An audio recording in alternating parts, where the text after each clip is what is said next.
Halo para pejuang UTBK, jumpa lagi dengan saya Kak Resti. Oke, di sini saya tidak akan bahas bocoran ataupun ke soal prediksi ya. Saya belum menganalisis untuk soal-soalnya seperti apa secara lebih lanjut.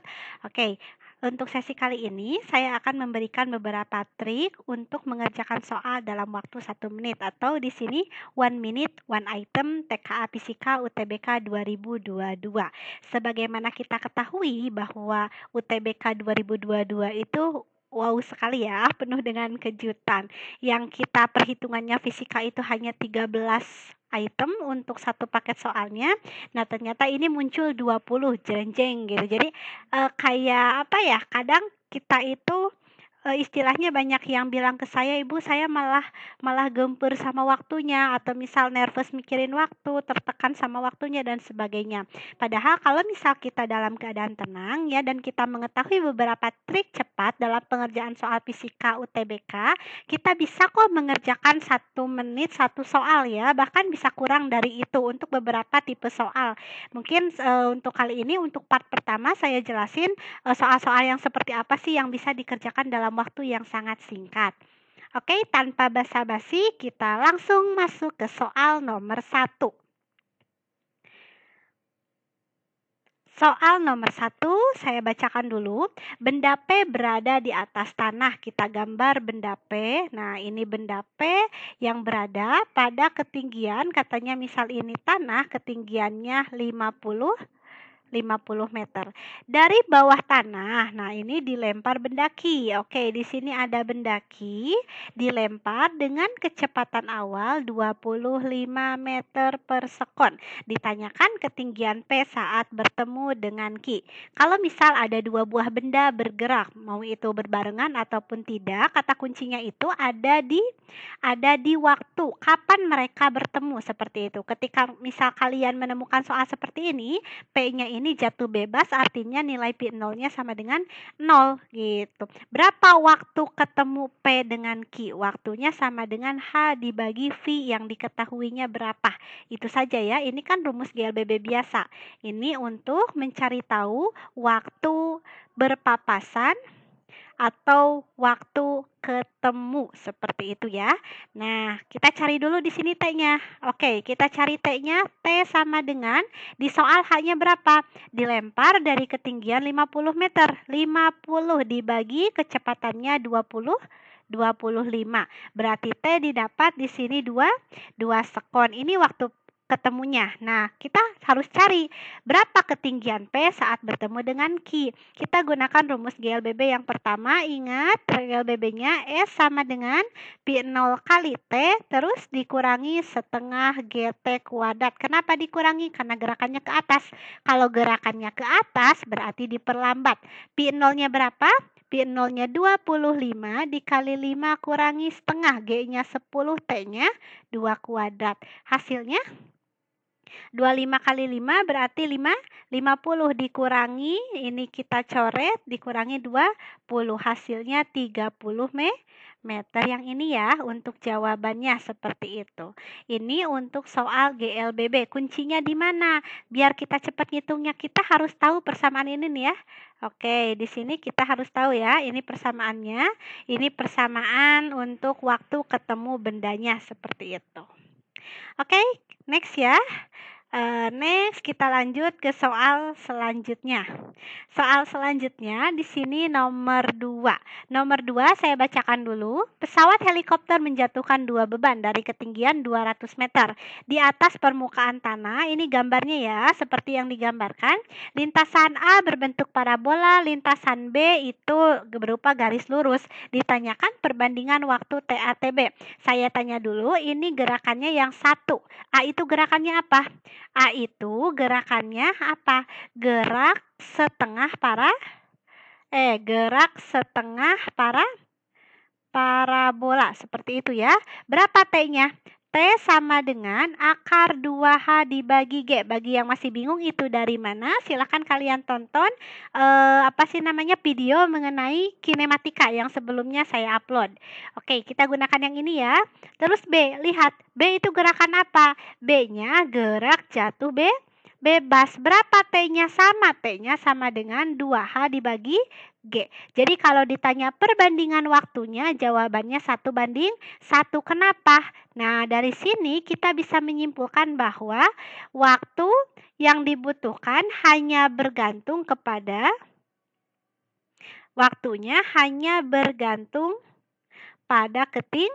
pada ketinggian. Selama ketinggian kedua bendanya sama, maka waktunya juga akan sama. Itu yang harus kalian ingat ya. Ketinggian sama, waktunya sama. Oke, bisa ya. Bahkan soal ini sekali lihat juga kalau udah paham konsepnya gak usah mikir, gak usah dihitung lagi seperti itu. Oke, kita lanjutkan ke soal nomor 3. Soal nomor 3, suatu balok bermasa 1,5 kg berada dalam bidang datar yang licin mengalami 3 gaya konstan seperti yang ditunjukkan pada gambar. Kita tulis masanya 1,5 kg. Lalu di sini F-nya itu 12 Newton. Nah, kecepatan awal benda katanya pi nolnya sama dengan 2 karena ke kiri saya pakai negatif ya. Terus waktunya 2 sekon. Berapa katanya perpindahannya atau ditanyakan berapa besar S-nya gitu. S sama dengan gimana?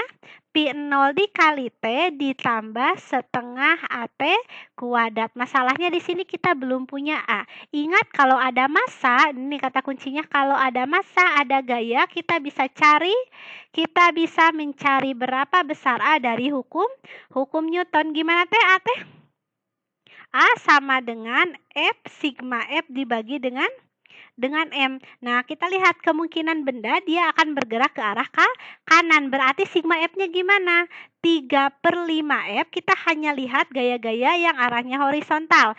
Dikurangi 1/4 F dibagi dengan M. Hasilnya berapa? Oke, 3/5 dikurangi 1/4, samakan penyebutnya ini kan jadi 20 ya. Oke, 3 kali 4, 12, 1 kali 5, 5. Ini dikali F per M. Seperti itu. Didapat 7/20. F-nya berapa? 12. Masanya 1,5. Kita dapat ini. Kalau misalnya sudah dapat, kita masukkan ke rumus S-nya. Oke, langsung kita masukkan ke rumus S. Maka didapat S sama dengan pi nolnya karena ke kiri kita tulis min 2. Dikali 2, tambah ya, dipercepat setengah kali A. Nah, di sini A-nya positif, berarti kita tulis positif. Setengah A-nya bisa kita sederhanakan ya. Oke, kita bagi 4. Yang ini 3, yang ini dibagi 4, 5. Atau hasilnya 21/7,5. Oke, di sini 21 dibagi 7,5 dikali T kuadrat 2 kuadrat. 2-nya kita coret, didapat min 2 kali 2, 4 ditambah. Oke, di sini 21 kali 2 berarti jawabannya 40. 42-nya kita bagi dengan 7,5. Oke, seperti ini. Didapat berapa hasilnya nih? Min 4 ditambah 7,5. Oke, 42 dibagi 7,5 di sini 5,6. Berarti didapat min 4 ditambah 5,6. Hasilnya 1,6 meter. Oke, jawabannya yang A seperti itu. Itu untuk soal nomor 3. Kalau misal kalian bertemu soal seperti ini, yang perlu diperhatikan adalah arah dari perpindahan balok. Ini kan udah jelas arah perpindahannya dia ke kiri atau ke kanan, sehingga kita hanya perlu memperhatikan gaya-gaya yang bekerja di sumbu X-nya saja, seperti itu. Oke, kita lanjutkan ya. Kita lanjut pembahasan soalnya ke soal nomor 4. Sebuah granat yang dalam keadaan diam, berarti kita tulis yang diketahui di soalnya terlebih dahulu. Di sini granatnya dalam keadaan diam, berarti V0-nya sama dengan 0. Tiba-tiba meledak dan pecah menjadi 2 bagian. Misal bagian awal ini M, M-nya berarti ya M saja. Terus ini M awal, Nah, saya tulis M awal dulu. Nah, terus M1-nya 1M, M2-nya 2M, kan perbandingannya 1:2, seperti itu. Ditanyakan perbandingan energi kinetik. Oke, perbandingan energi kinetik EK1 dibagi EK2 sebanding dengan M1 per M2 sebanding dengan kecepatan yang dikuadratkan, berarti Pi1 Pi2. Ini kita gunakan kuadrat. Langsung dimasukkan ya ke persamaan si nilai-nilai yang diketahui di soal. M1-nya berapa? M1-nya M, M2-nya 2M. Boleh kalian langsung pakai perbandingan. Di sini karena di soal diketahui perbandingannya 1:2, berarti kita bisa tulis di sini 1/2. Masalahnya kita belum punya Pi1 per Pi2 gitu. Ini kan kasusnya ledakan. Oke, ledakan di sini bisa kita analogikan sebagai sebuah tumbukan. Artinya pada kasus ini itu akan berlaku hukum kekekalan momentum. Oke, kita masukkan hukum kekekalan momentum. P awal sama dengan P akhir. Nah, awalnya dia bermassa M. Nah, P awalnya gimana? Ini M besar ya. Nah, P awalnya dia diam, berarti dikali 0 sama dengan M1 kali Pi1 kurangi M2 kali Pi2. Kenapa dikurangi? Karena kata soal dikatakan arahnya berlawanan. Karena ini ya. Oke, pindah ruas aja. M2 kali Pi2 sama dengan M1 kali Pi1 gitu. Kita kan tahu perbandingan dari M1 banding M2 gitu. Jadi didapat di sini kalau misal kita mau cari Pi2 dibandingkan dengan Pi1 didapat nilai Pi2-nya sama dengan M1 berapa? 1. Berarti Pi2-nya setengah dari Pi1. Boleh juga kita ubah jadi Pi1 sama dengan 2 Pi2 gitu. Langsung masukin ke sini ya. Berarti didapat perbandingannya EK1 bagi EK2 sama dengan 1/2 dikali Pi1 Pi2. Pi1-nya 2 Pi2, Pi2-nya Pi2 saja. Coret-coret dikuadratkan hasilnya 4/2. 4/2 itu 2:1. Berarti jawabannya di sini B. Seperti itu. Hati-hati di arahnya. Kalau arahnya searah berarti di sininya nanti gunakan positif. Oke. Ini rumus yang kita gunakan untuk penyelesaian soal nomor 4. Oke, kita next ke soal selanjutnya. Kita langsung masuk ke soal nomor 5. Sebuah partikel melakukan gerak harmonik sederhana, energi kinetik, energi potensial, dan energi mekanik. Berturut-turut adalah energi kinetik, potensial, mekanik, partikel EK, EP, EM. Pada saat partikel berada di tengah antara posisi setimbang, oke, karena dia berada di tengah berarti kata soalnya gimana? Kata soalnya Y-nya sama dengan setengah A. Itu kata soal walaupun secara tidak langsung ya. Berapa perbandingan berarti kita harus cari berapa EM-nya, berapa besar EK atau misal EP dulu, berapa besar EK. Ini yang harus kita cari satu-satu aja mencarinya. EM itu rumusnya setengah KA kuadrat. Kalau EP setengah KY kuadrat. EK itu pengurangannya berarti didapat setengah KA kuadrat dikurangi Y kuadrat gitu. Langsung saja ya kita masukkan karena kita sudah punya nilai A dan nilai Y-nya. Berarti di sini setengah KA kuadrat sama dengan setengah K, Y-nya ganti jadi setengah A. Ini dikuadratkan hasilnya ini 1/4 1/8 KA kuadrat. Sekarang kita cari EK-nya. EK-nya setengah K dikali A kuadrat dikurangi Y kuadrat. Y-nya tadi setengah A yang dikuadratkan gitu. Berarti didapat setengah K kali A kuadrat min 1/4 A kuadrat. 4/4 dikurangi 1/4 hasilnya berapa? Oke, di sini hasilnya 3/4. Berarti setengah kali K kali 3/4 A kuadrat. 3K gak cukup ya, sebentar. Oke, kita hapus dulu.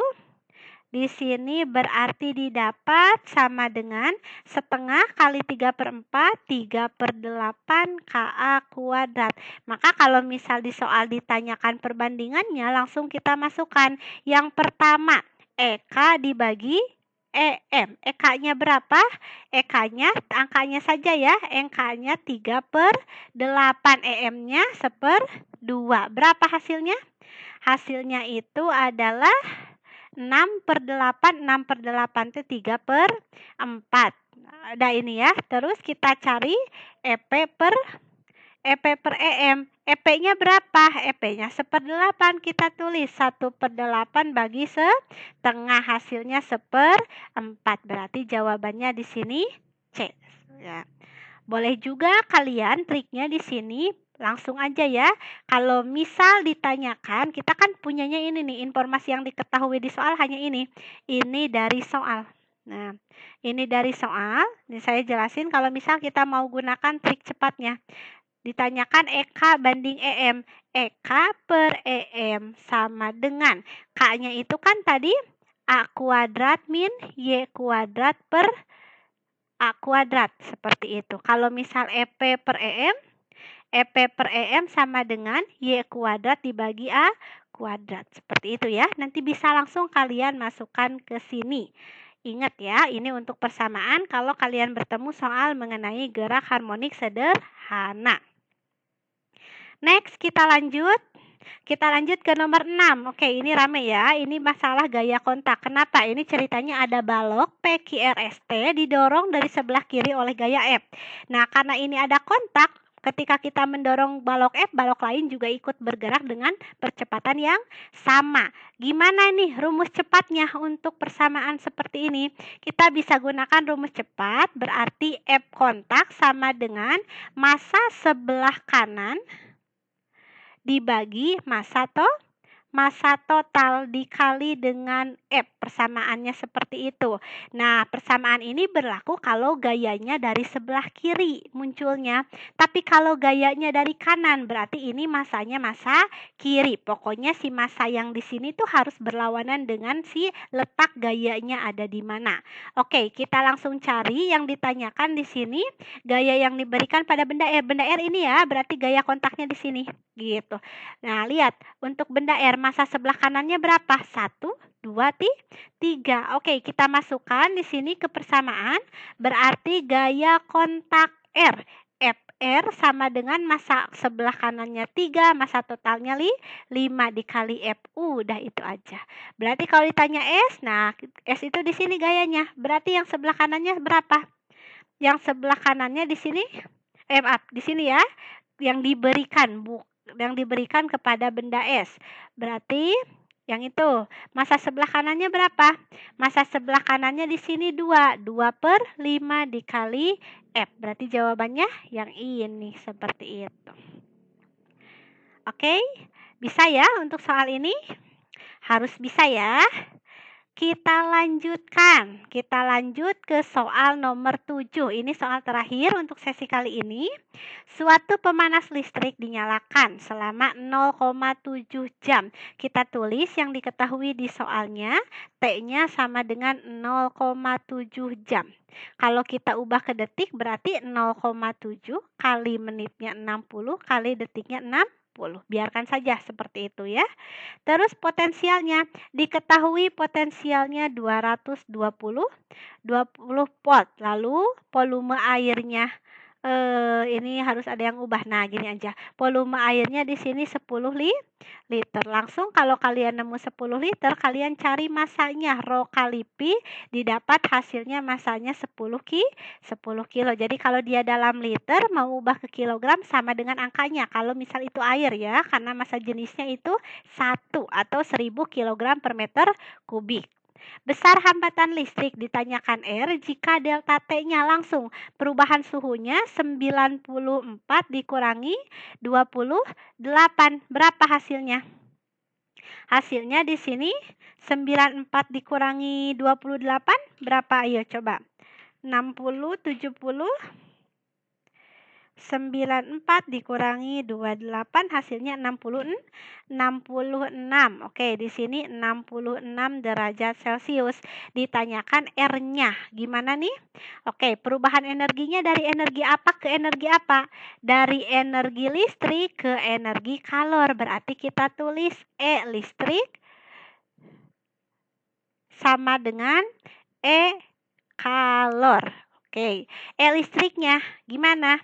E listriknya kan pi kuadrat dibagi R kali T sama dengan M kali C kali delta T. Hati-hati T kecil untuk waktu, delta T besar untuk suhu. Kalau ditanyakan R berarti rumusnya M pi kuadrat. Kalau misal ditanyakan hambatannya berarti pindah ruas ya. Didapat di sini pi kuadrat kali T dibagi MC delta T. Langsung kita masukkan ke soal. 220 kuadrat dikali T-nya 0,7 kali 60 kali 60 dibagi masanya 10, C-nya 4200 dikali dengan delta T-nya berapa? Delta T-nya itu 66. Sebenarnya lihat kalau optionnya di sini beda-beda nih 33, 44 gak ada angka yang kembar atau yang mirip, berarti kita gak usah konversi ya, kita coret angkanya saja lah. Misal 7 kali 6 kan 42, ini coret ya. Ya, kita tidak usah di sini tidak usah konversi. Nah, ini tidak usah konversi. Terus gimana? Nah, ini bisa kita coret. Dibagi 6, di sini 10, di sini 11. 11-nya kita coret ya. Oke, di sini kita coret. Sisanya ini 11, tapi dia masih punya. Ini kita coret 220. Oke, beres. Ini 11-nya udah coret. Tinggal gimana nih? Coba kita cek dulu ya, ini ada yang kelewat atau tidak. 66, oh nah 11. Ini kan 11 dikali 2 dibagi 22 dibagi 11 berarti di sini 2 ya. Oke, pantas di sini nih pusingnya. Nah, di sini 2 hasilnya 2. Lihat 22 ini 2 dikalikan berarti hasilnya 4 ohm. Cari aja angka yang ada 4-4-nya seperti itu. Jadi kita lihat angka-angkanya saja. Nah, kalau misal pusing ya udah gini aja ya. Yang saya maksudkan tulis angkanya aja. 22 kali 22 ini dari 220 dikuadratkan. Kali 7 kali 6 kali 6 per 42 kali 66 gitu. Kalau ada 10, 100 gak usah ditulis. Ini kan coret. Nah, ini coret ya, 11, ini coret lagi kayak gitu aja. Berarti kan hasilnya 44. Sama, jadi cepet ngitungnya. Kayak gitu ya. Itu untuk soal, dan soal ini juga saya prediksikan nanti akan muncul soal-soal seperti ini di UTBK gelombang 2. Jadi kalian persiapkan diri kalian masing-masing, coba pahami hasil penyelesaian untuk bocoran-bocoran soal di gelombang satunya ya. Nanti kalian pelajari cara pengerjaannya, bukan menghafal jawaban, karena di sana tidak selalu soalnya seperti itu. Artinya kadang ada angka yang diubah atau yang ditanyakannya berubah. Oke, terima kasih ya sudah menyempatkan waktu untuk menonton video ini ya. Jangan lupa like, terus yang belum subscribe silahkan subscribe channel Sugeng Sungkono. Saya tunggu komennya ya. Kalau tidak ada yang mau ditanyakan, silahkan kalian komen di link di bawah. Oke, terima kasih atas kehadiran dan waktunya ya. Assalamualaikum warahmatullahi wabarakatuh.